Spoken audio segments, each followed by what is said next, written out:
thick envelope. But I think God's heart is that it be thicker still. So if you've got names there, stick those there. All right. So good to see you this morning. I really do consider it an honor and a pleasure to be here, filling in for Pastor. I don't, it doesn't, it's just an honor every time. And I don't know, like last time I ran around a lot. And I didn't know if, I was kind of sore afterward. So I thought I might just stretch just a little bit. All right, do you guys need to stretch? When my students are falling asleep at school, I'm like, I understand because I've fallen asleep a lot at school. But when they fall asleep, I'm like, okay, I'm not going to write you up or anything, but you have to stand up and stretch. So if anybody is like, it could indicate to me that I'm being particularly boring, but also it'll help you stay awake if you just stand up and stretch for a minute. It's a double whammy of bonus.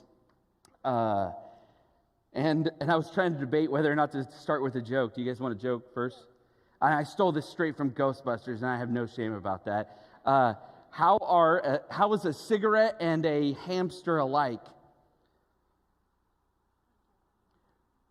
They're not dangerous until you stick them in your mouth and light them on fire.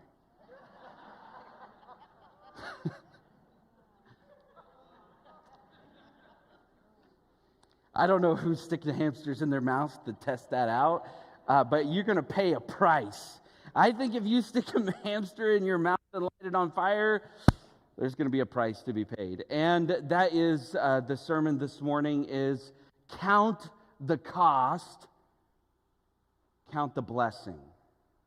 And here's my thought. I know it's we just had Thanksgiving. Are you full of turkey still? Lawrence said, and I wasn't sure if I should tell this joke, but Lawrence said, remember, everybody's full of turkeys, and you are what you eat. So everybody here's a bunch of turkeys. I don't know about that, but there is. I understand you're probably full of turkey still, and so we're thinking about being thankful, thinking about gratitude. That's appropriate for this time of year, isn't it? And I think, and this is the point. And you could get up and walk away. I think there'll be more for you. I think God has more for you. But if you get this point, you got the point. And that is, I think that whenever we count the cost, when we're choosing to do something, I think it helps us have gratitude. I don't know, maybe that's simple. Maybe you already got that, but it was like, as I was thinking about this a few weeks ago, and I'm like, man, the things that I'm thankful for are the things that I've counted the cost about, right? I've been really thinking about that. And what is happiness but gratitude? Like I know none of us would say gratitude and happiness are the same thing, but also, like, don't we mix that all up when I say I'm happy, you're like, oh yeah, he's thankful, he's glad to be there, he's got gratitude, right? If I say that I have joy, it's sort of an assumption that I have gratitude. And those things are all mixed together. I'm going to start reading out of Luke chapter 14 this morning. Luke chapter 14, 27 through 33. Oh my gosh, Jake, that's so small. You got to break that up into different slides.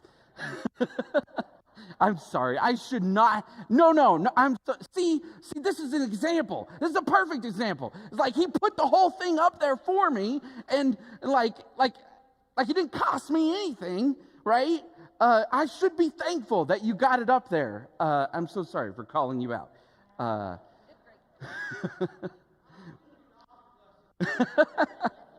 Thinking ahead. Well done.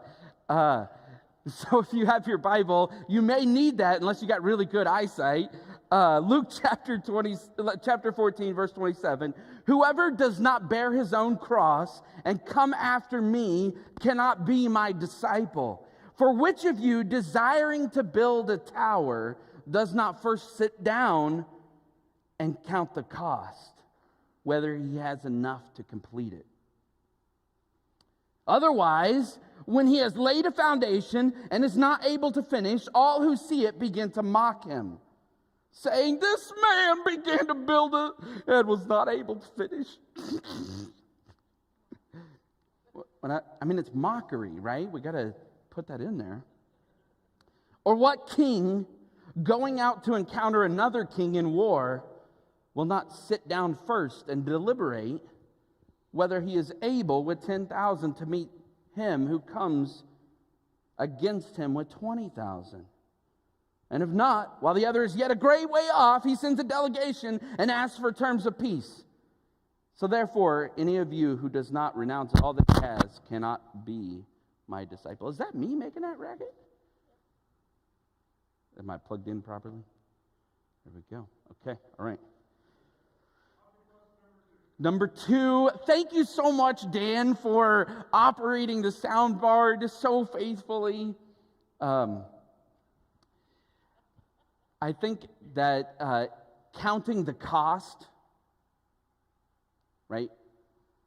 When Jesus is here counting the cost, like most of us, we just think in terms of negative. That's a cost. The cost is a negative, right? But if we're thinking in terms of what I think Jesus is indicating, I think he's using a shorthand. And counting the cost is a shorthand. That is a shortened way of saying counting the cost and the blessing.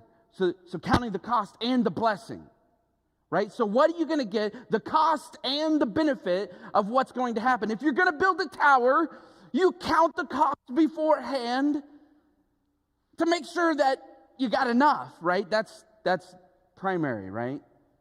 Like, make sure that you can finish it. Unless if you don't finish it, they're just going to mock you. Like, look at this guy. Like, how many times? Oh no, my kids are here. They're all going to be like, amen, do this. How many times have I started a project and not finished it? Or didn't have enough, whatever. That is, make the choice on purpose. Think about it. I think when we count the cost, count the blessing, think about it, it leads naturally to gratitude. To gratitude.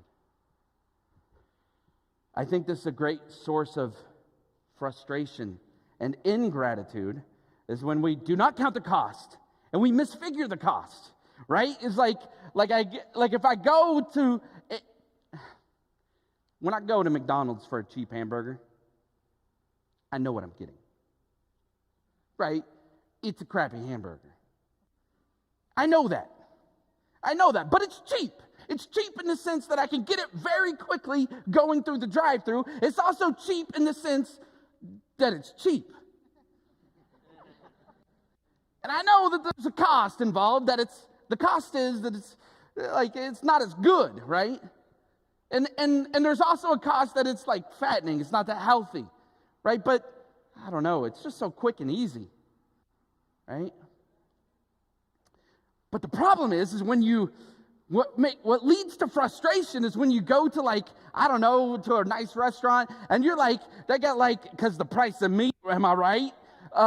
And I got a $15 hamburger there on the menu and you're like, I don't know, I could go for a hamburger. And you're sitting down there and it's no better than the McDonald's hamburger. And you're thinking to yourself, this is awful.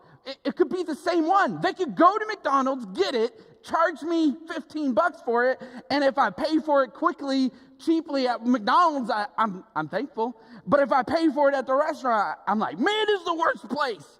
This is awful. I can't believe this. Right? Same thing with a hotel room. We stayed in a lot of hotel rooms over the summer because we were traveling all over the dadgum country, to the west anyway. And it's funny, like when you get a cheap hotel room, Like, it's okay. Right? Like, if there's dust or whatever, if there's like, if you gotta like, I don't know, like you're just a lot more tolerant. But if you paid a lot for a hotel room, you're like really picky about it. Right? Because we know about counting the cost, and we know that if I paid more than I think I ought to have, then I'm ungrateful. And if I paid what I think I ought to have, then I'm grateful. Right? So I think this is a concept we're all familiar with. They're doing great, man. I'm going to take off quick here in a second. Are you ready? Let's do some thinking about costs and benefits, costs and blessings. The air conditioner that we're raising money for. And we had some guys, thank you so much to Paul and John and Keith who came and helped us take apart. We disassembled a bunch of stuff and so that we can get it hauled out of there so that we can make room for the new one. And it was hard work. But $70,000? Some of you, that doesn't put a hitch in your stomach. Some of you, it does. Some of you, that would pay off your house. Some of you, you could buy it. Well, I don't know if you could buy a house anymore with $70,000. But why so much? That's a big cost. What could we have done with that $70,000 as we raise it? You see, we could think about it in terms of like $70,000, that's a huge amount. And then every time we give, it causes a little hitch in us. And every time that we give towards that, and then for years to come, when times get hard and it's time and it's difficult to put a check in the offering, it gets a little hitch in us. $70,000. If they just invested that, they wouldn't even need my money. I don't know. But it causes us to be frustrated and ungrateful, even though when we come in for 6 months of the year, because we start running the air conditioner in April sometimes, depending on the weather, and you come in here and you sit in the cool, and does it matter? Like people lived for thousands of years without air conditioning. Does it matter? Is it really that big of a deal? Well, when it's 95 degrees out, it feels real. It feels really important. And when it's, 60 degrees out, then it's like, 70,000? That's just too much, right? But if we're counting the cost, I know, and I'm thinking about it, I know that to be able to enjoy the blessing of air conditioning, I'm going to have to participate now. I'm going to have to pay a little bit now. And you do this all the time in all your life, right? But I'm asking you this morning to think about it. Because Jesus says, count the cost. What does it mean to be a follower of Jesus? Let me say here, it is a trick of the enemy and of everyone else. A trick that you can ever do anything that doesn't cost you. Whether it's the money will get spent. So that $70,000, wherever it ends up, it's going to get spent. And then wherever it goes from there, it'll get spent again. And wherever it goes from there, it'll get spent again. It's a trick of the enemy to think that we can ever do anything that doesn't cost us. In fact, isn't that exactly the trick of the devil that he played on Eve in the garden? Says, you will not surely die. You can have the benefit of the knowledge of good and evil, and you can get it cheap. You don't have to pay much. But it's a lie and it's a trick. every sin is that way. You think you can just taste off a little adultery, you can just taste off a little porn, you can just taste off a little bit of whatever your sin is, and you won't have to pay the price. You can keep it secret. And the devil says to you, you will not surely die. And everyone who's ever been hurt by those sins says, it felt like you killed me. It's a lie and it's a trick that you don't have to pay. You have to pay for everything. Back to the air conditioner. Pastor has counted the cost. Maybe we can get it done for less. But he set a budget that should get it done. Because the last thing he wanted, the last thing I wanted, the last thing Gary wanted was for us to get like halfway through and not be able to finish, because then we would be like the perfect example of what Jesus was talking about, is that we didn't count the cost, we started doing work, and we didn't have enough to finish the work. Right? Hopefully we can get it done for less. We're going to try to, but we'll get it done for that. And Pastor, I appreciate him that he doesn't want a little monument down there, a little half-finished monument of good ideas, right? He says, let's count the cost, let's pay, let's get it done. Let's get it done. I appreciate that about him. In fact, I appreciate that a lot about Pastor. This isn't in my notes, but I was thinking about this. I think he's a good pastor.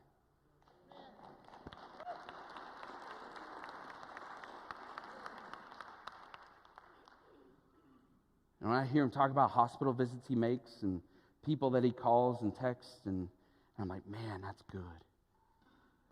But do you honestly think that comes without a cost? Do you think that he does those things without a cost? And do you think that we can have the benefit of a pastor that does those things without a cost? And I don't mean just like money. That's small potatoes. I mean like a pastor that cares about people maybe isn't as good at other areas. The running around like Nathan, running around. I don't know. Maybe he could back a couple of years ago. He just had a birthday, so he's older, but only the 1 year older. Right? If we're going to have an experienced, loving pastor, and you're going to have those benefits, do you think you get those for free? I'm thankful for Pastor.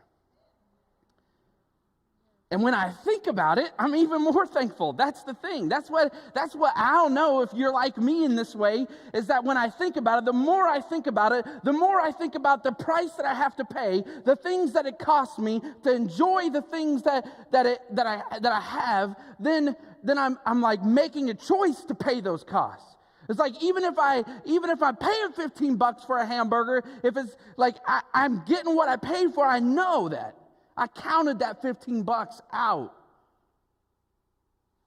Right? I'm thankful for it. Will you be thankful in the cool when it's July next year? How about a big, beautiful building? It costs, doesn't it, Gary? Over this whole building, there's a giant roof. I know. You're thinking obviously, but are you thinking obviously? Because every little circle there is where waters drip through onto the roof, from the roof, right? It requires constant maintenance. There's never a time where we don't have to go up on the roof and fix it. Right, Charles? Because You think you can come into a big building for free? Don't you think it costs to have this? And I'm not just talking money. Yes, it obviously costs money, but it costs a human being to go up there on the roof and to putty things. I don't know if Charles does it quite like that. Maybe if he's feeling especially excited that day, he's like, putty here, putty there. You know, if we don't caulk all around the cracks in the bricks, they're going to freeze and break and fall apart, and the building will fall down. And caulking doesn't cost very much. It just costs a human being to get up there and do it. Do we think that we get this? And I know, like, sometimes you think, well, why don't we downsize? Why don't we get a smaller place? We got, a couple hundred people here this morning. Do we need 1,300 seats? I don't know. But what does a big building buy us? We got another spot on Main Street? Is there another spot available on Main Street? I mean, there was all kinds of spots available when we bought this building in 1974, right? But now there's not. Can we be right here in the center of the city? Can we have the homeless people walking right down our alley, right in front of our building? Can we have every parade come right in front? Can we have Third Thursday happen? Thank you so much, Charlie. Third Thursday happening right in front and inviting them in. Can we have cookies for the parade if our building is way out in the boondocks? Do we get something out of having a building here? What about last week when we had that great concert here? How many of you guys went to the concert? Fantastic. It was great. It was fantastic. You can't have a big concert in a little bitty building. In a building where 200 people make it full. I don't know, I guess you could have a little concert. And it's not even just this building, right, Gary? Because we got the teen center across the street. We got the fellowship hall with multiple stories of children's church and cafeteria space. And we got all kinds of building. Right? All kinds of roof, all kinds of equipment to fail, all kinds of utilities to pay. And I submit to you that God says to us, to me, to you, count the cost. Yeah, it's a cost to have this place. But it's also a benefit. It's also a blessing. So how many of you had God change your heart, change your life right here?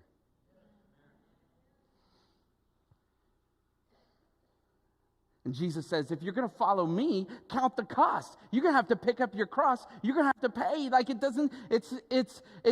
free to get saved, but it costs everything. I don't know how that math works out. That's like Rachel been coming to my classroom doing calculus on the board. She's just like practicing, and I'm like, I don't know.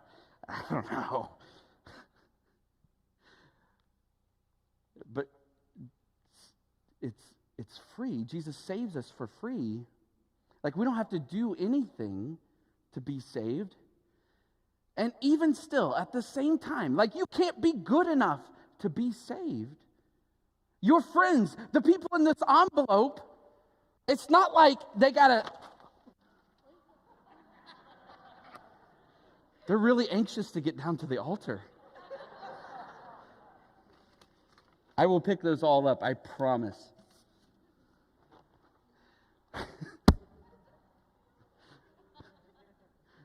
See, pastor doesn't do silly stuff like that. You get costs and benefits.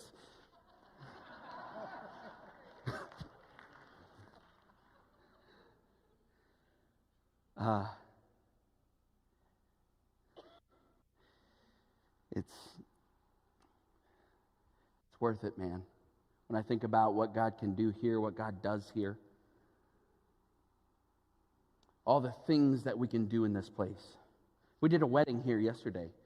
It was a fun wedding. I love weddings. I thank you so much to Lawrence, wherever Lawrence is at, because he worked hard, man, I don't see him. He's not waving, but okay. He worked hard making that happen.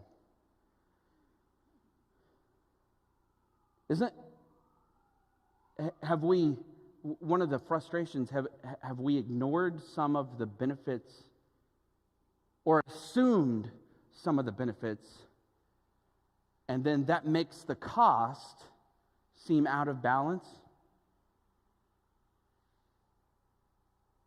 Do we ignore or assume some of the benefits of coming into a nice place like this, and then whenever we have to pay a humongous utility bill, which the boiler that heats this building up, this part of the building, it's 1.5 million BTU.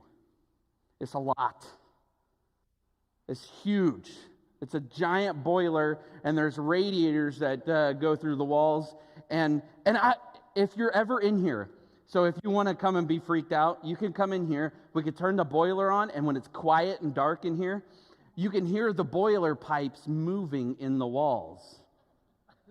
And you have to tell yourself, it's pipes, it's boiler pipes, it's boiler pipes. Because it's kind of scary. And that's because metal moves in the walls, metal moves when it heats up, right? 1.5 million BTU, that's so much. It's a huge cost. And when we have to pay that, are we acknowledging that I'm getting something out of that? That I really am getting a benefit out of that? And then that leads to gratitude.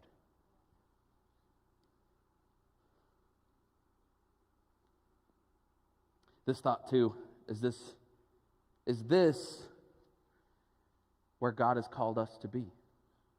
Not just us, but like this church. Is this building where God has called this church to be? Because when we're counting cost, Jesus invites us to take up the cross and follow him, which means that you pay everything. So Jesus invites us to take up the cross, and if he has called us to this place, then how can the cost be too high? He's asked us to pay everything. How can the cost be too high? If Jesus has called us here, that's really the only benefit necessary. I won't linger on that one. What about a light bulb? Sorry, you ready for this? Stay awake, Miracle. Stay awake. A light bulb, because there's these light bulbs. Look, if you look up right there, you can see some of them are out over there. But this one over here was out for a few weeks. You know what it takes to change a light bulb? I know. Charles knows. Lawrence knows. You have to climb up there. Then there's this old wooden ladder that's... I know, some of you are old and no shade. That wooden ladder, No. Yeah, let's congratulate you. If you were born before 1929, raise your hand. If you were born before 1929.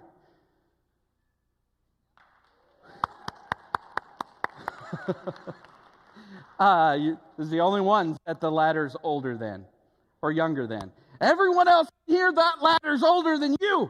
And you have to climb up that ladder. And it's not like a nice, it doesn't inspire confidence. Am I right? You're like, man, I've learned to walk by faith. You climb up that ladder, and then there's a little, I was trying to think how to describe this, because it's like you get up to the ladder and you stand there, and then there's like this thing you got to step over. And then there's a giant catwalk that goes around. Then you got to walk around there, and you got to unscrew the light bulb from the top, and you got to put the new light bulb and put it in. Did you guys back there? Because I don't know if I ever told you this, Charles, but they were very grateful back there. They said, because the light was out for a few weeks, and then they said, "Thank you for getting the light back on." I said, "It wasn't me, it was all Charles."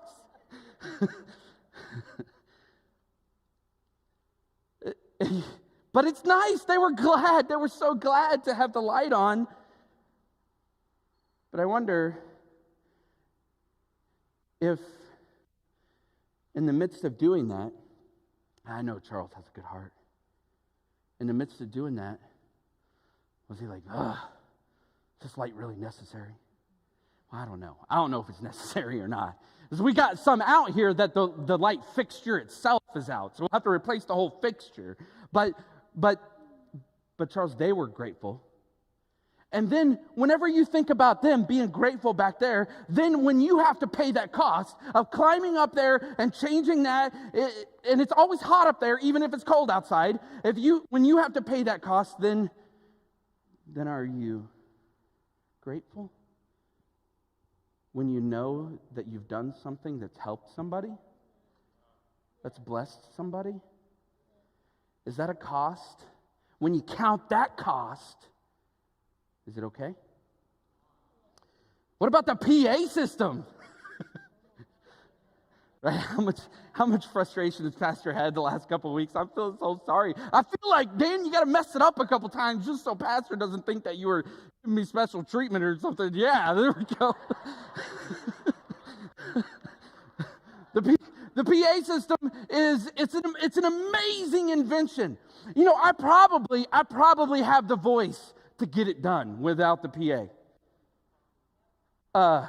But it's hard. It's exhausting. I'm thankful for the PA. As glitchy, as difficult, as expensive as it is, when I wondered how I'd fit this in, but a couple weeks ago, and during worship, Shannon, who's just such a wonderful singer, she started talking up on stage during the worship service, and I was worshiping. I was just like, and I'm like, I hear a voice, and I'm like, who is that? Because I'm not sure that I ever heard her speak in a microphone in here before. I mean, I've heard her sing, but I'm not sure if I've heard her speak. And how lovely that was. How grateful I am. To pay the cost of annoyance, of glitchiness, of cost of having to buy new equipment. We had to buy new microphones because the government mandated that they had to be on a different frequency. Did you know that? And I won't go into that. Oh, jeez. That's a cost I haven't come fully grips with. What about the screen that shows the back of me whenever I look up at it and shows the words and the scriptures and those things? I'm really grateful for that, but that costs. That's not free. And I don't mean just like we have to buy stuff for it. I mean, behind there is the stained glass that I've looked at since I can remember even looking. And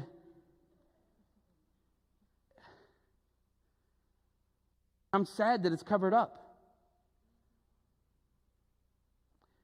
And I have spent more time, I guarantee, more time than anyone, maybe except for Gary, more time than anyone trying to come up with a way to have a screen and have the stained glass, to have both, to get the best of both.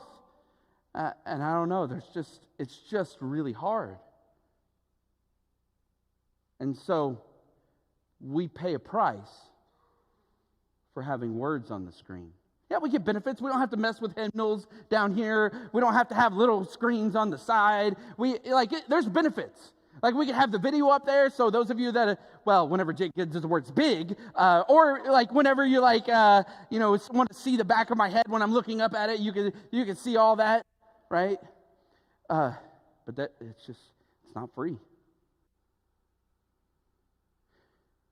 And again, I'm not talking just money. It costs us. It costs us that beautiful stained glass. Now, it's still there. We still raise the screen sometimes. I don't know what the solution will be in the future. Hopefully, I don't know. I don't know. But I know every time I look up at the screen, and I'm glad to see the words, because I need the words. I tell you, I need the words up there, because it doesn't matter how many times I've heard that song. If I'm not looking at the words, I will say them wrong. Anybody say amen?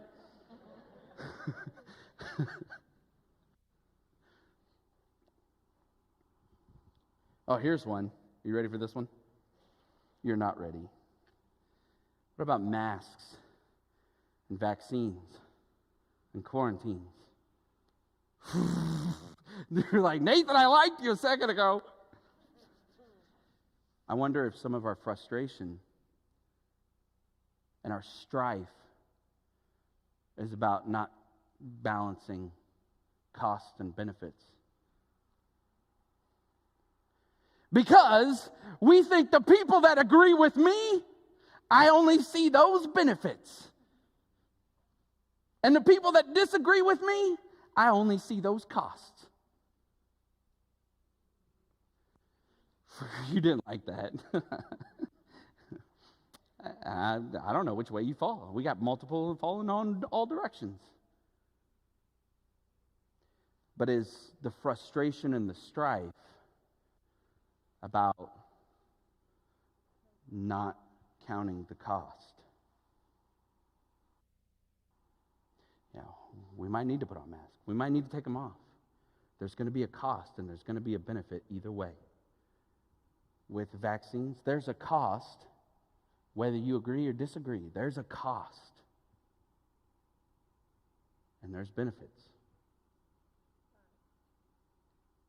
There's a cost to the lockdown, and there's benefits, right?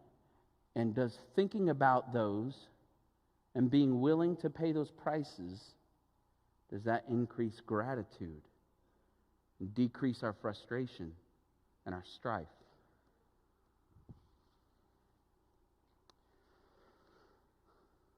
Would a more thoughtful approach lead us to greater gratitude, happiness?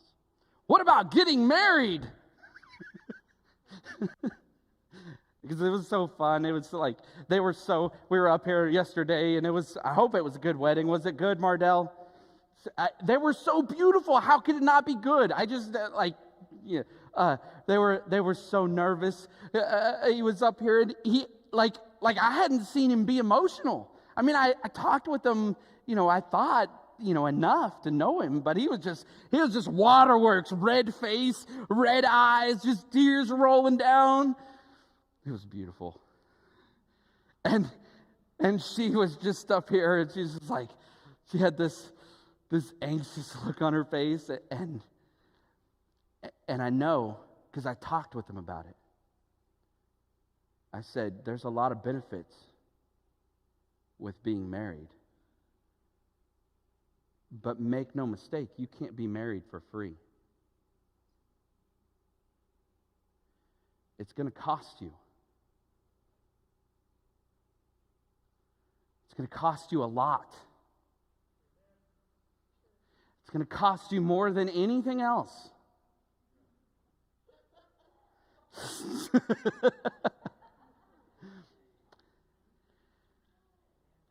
Those benefits, they're not free.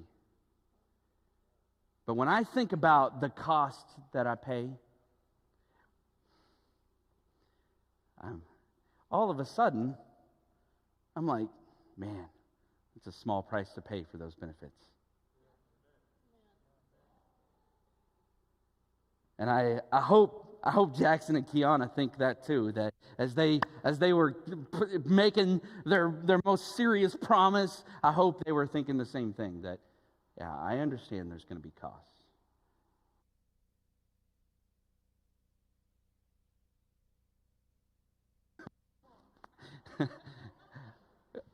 Dan's like, it wasn't me. He's got his toe up there, sliding the slider around. What about having kids? There are costs there? Yeah. I was thinking about with my own kids, one of the costs I didn't anticipate, and I'm so sorry, guys. They're sitting right down here, and like they're a captive audience. I get to just talk to them for an hour. But one of the things that I just didn't anticipate was having to do things I didn't want to do.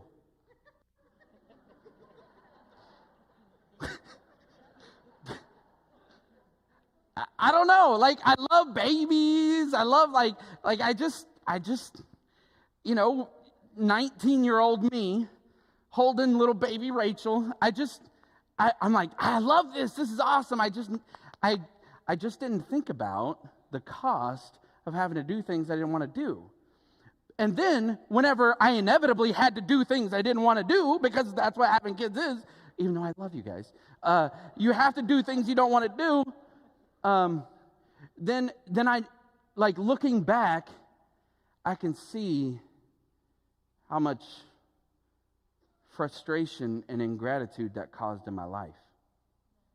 And I wish that I could just shake the shoulders of the young me and say, it's going to cost you. Be prepared. Pay the cost. It's worth it. Pay the cost. It's worth it.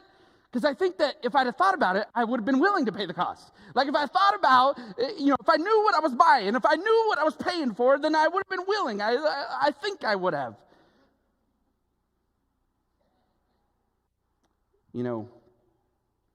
One cost that I didn't think of until here recently. And I pray to God I never have to pay this cost. Some of you have.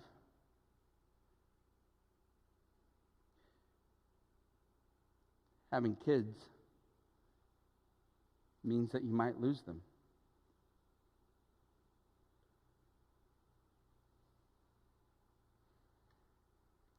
And I don't know, if I can think about that beforehand, maybe I can savor this. Maybe I can be more grateful, more thankful for this moment. If I know that I might have to pay a heavy price tomorrow.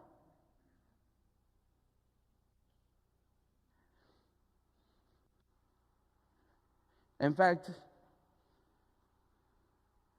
if we're going to love people, there's a cost with loving people.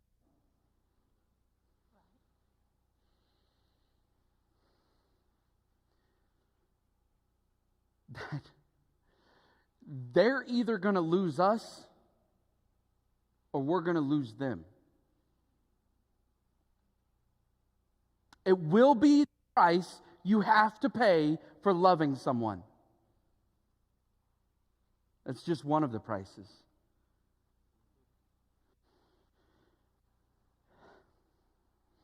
I think about this. I'm wearing this jacket today because my friend Larry, this is his wife gave me this jacket after he passed. It's just a little bit big,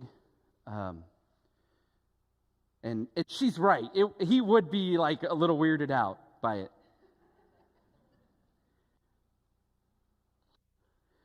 I don't know. When I became friends with Larry, I don't know. When I loved Larry, I didn't think about that I'd have to pay a price someday. I would or he would.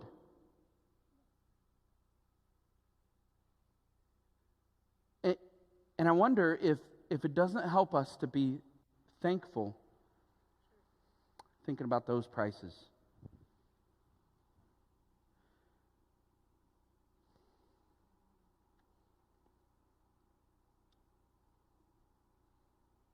If I don't count the cost, it's hard for me to be thankful. The prices loom too large in my mind.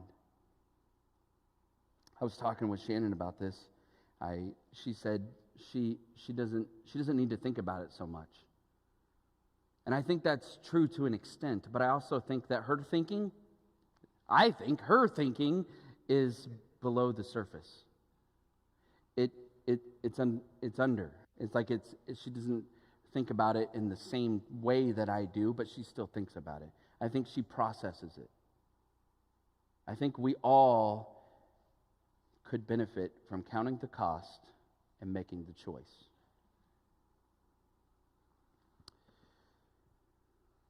This has already bled into our calling as Christians.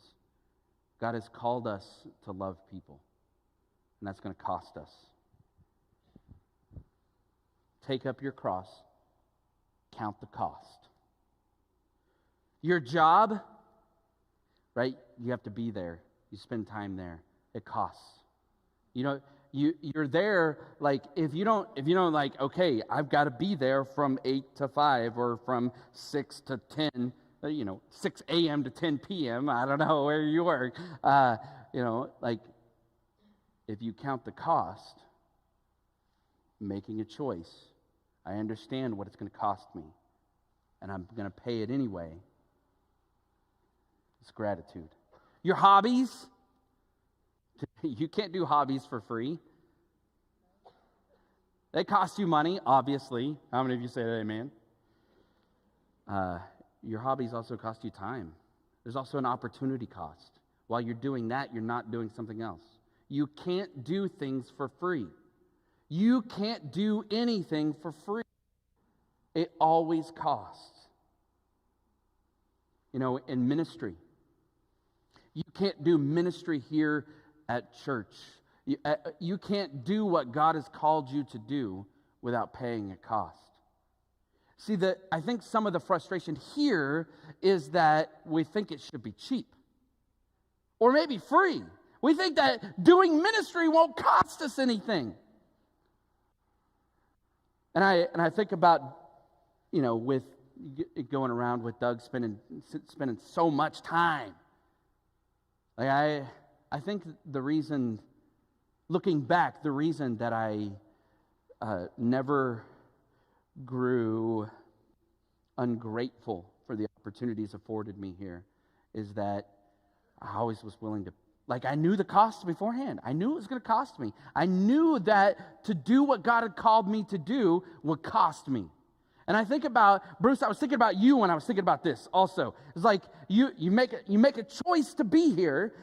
You knew that it was going to cost you. You're smart enough to think of other things that you could do. The opportunity cost, the relational cost, the time cost, the frustration cost. You thought about it ahead of time and you were willing to pay it. I wonder if some of your frustration wouldn't be helped by just counting the cost beforehand. Yeah, you know what? These people here aren't perfect. If you're going to hang out with me, I'm going to say something stupid. Not on purpose, not because I want to. Well, sometimes on purpose.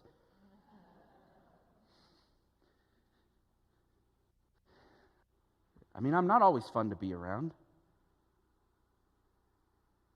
If you want to love me, you can't do it for free. If you want to love Gary's way more lovable than me. It's not free. I'm trying to think how to skip all ahead.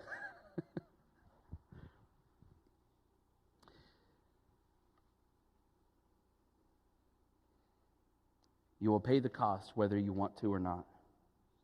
You can't do ministry for free. You can't love for free. You can't even come in here for free. It costs you.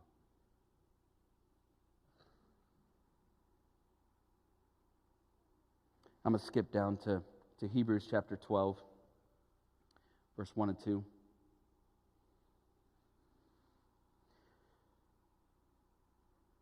Therefore, since we are summoned by so great a cloud of witnesses, let us lay aside every weight and sin which clings so closely, and let us run with endurance the race that is set before us, looking to Jesus, the founder and perfecter of our faith, who, for the joy that was set before him, endured the cross, despising the shame, and is seated at the right hand at the throne of God.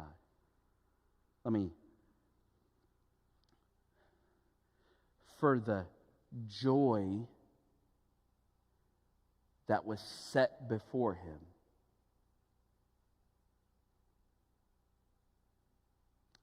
paid the cross.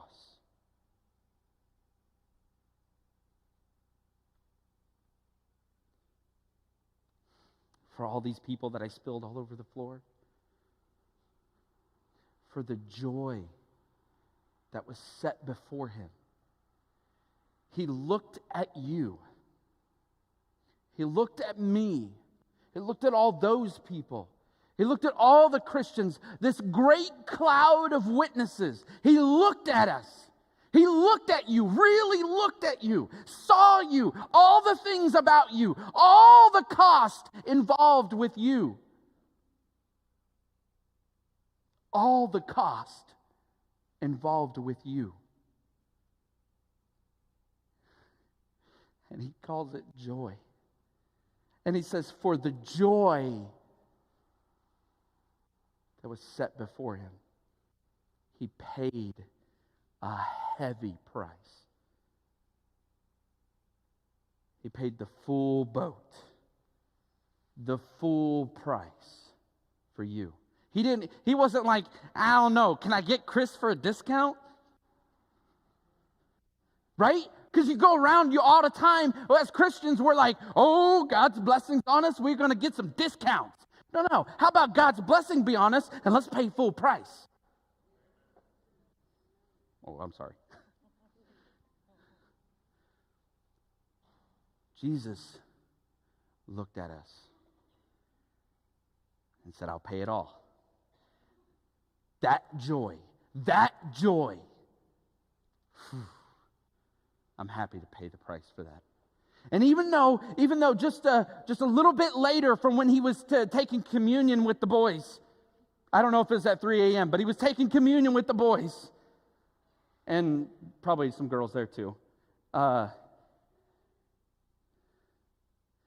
And he was holding that cup. He said, remember me. And then just a little bit later in the evening, maybe this was 3 a.m., I don't know. He was praying to God, the Father. If there's any other way to pay for them, if there's any other way to get that joy, let me do that. If there's any other way to pay, if there's any other way to get this done, let's do that. He held the cup, and he was thinking about the cup, and he was thinking, just a few hours before, he had held it up and said, do this in remembrance of me. Now he's thinking about that cup and says, if there's any other way, nevertheless, I pay it. You, the joy that was set before him, he was willing to pay the price.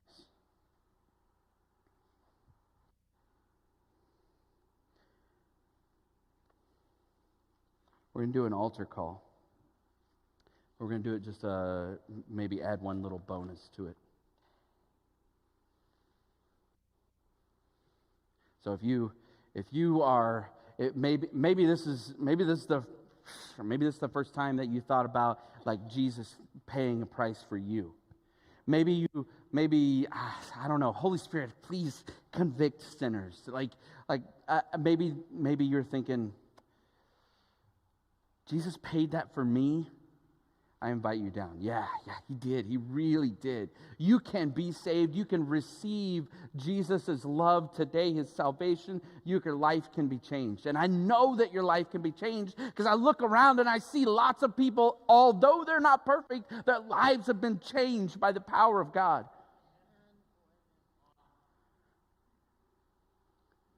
And you can have that experience as well. Today, this morning.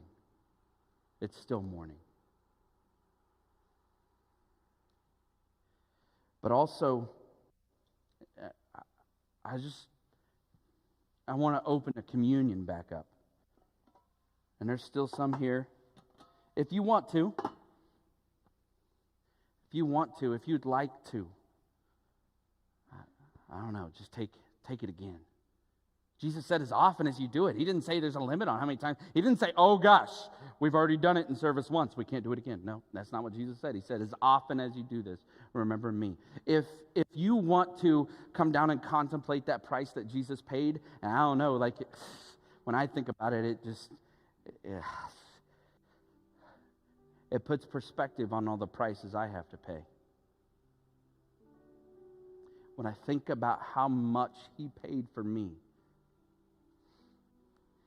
then are you really that big of a problem?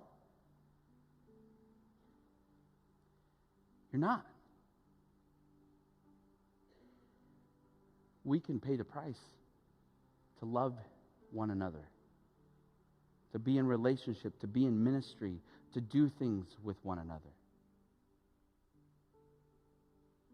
Would you stand as I pray?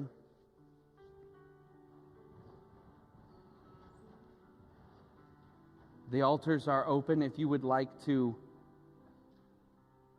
come down and pray. If you'd like to take communion again, it's all open. If you would like to be saved, if you need somebody to pray with you about that, it's open. Come down. If you would like to come down and pray for some of these people, do that. It's open. And Doug comes down here every week. I come down. My dad comes down. God makes it very easy for us to come down here.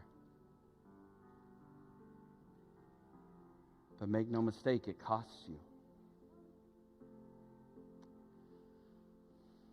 So does everything else, though. Everything costs you. This is worth it. Let me pray. Father, I pray that you would move hearts right now. Stir us up right now as we open up these altars. But help us. Come down if you would like to have someone pray with you. If you'd like to be saved, we'll sing a verse.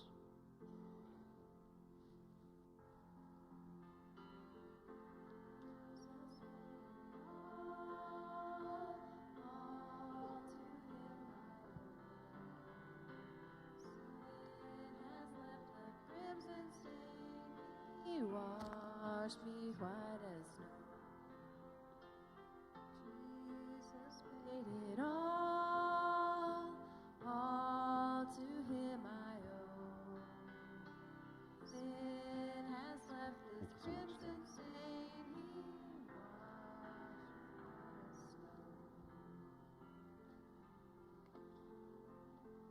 washed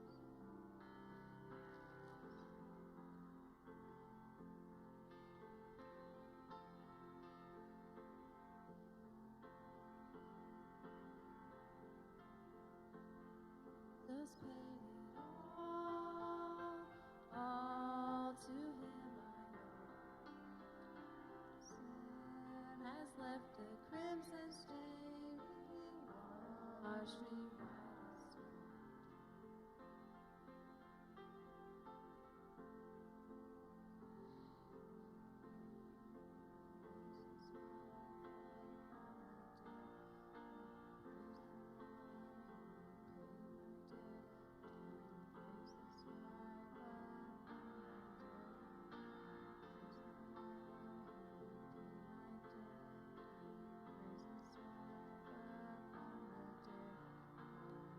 I'm going to pray for you.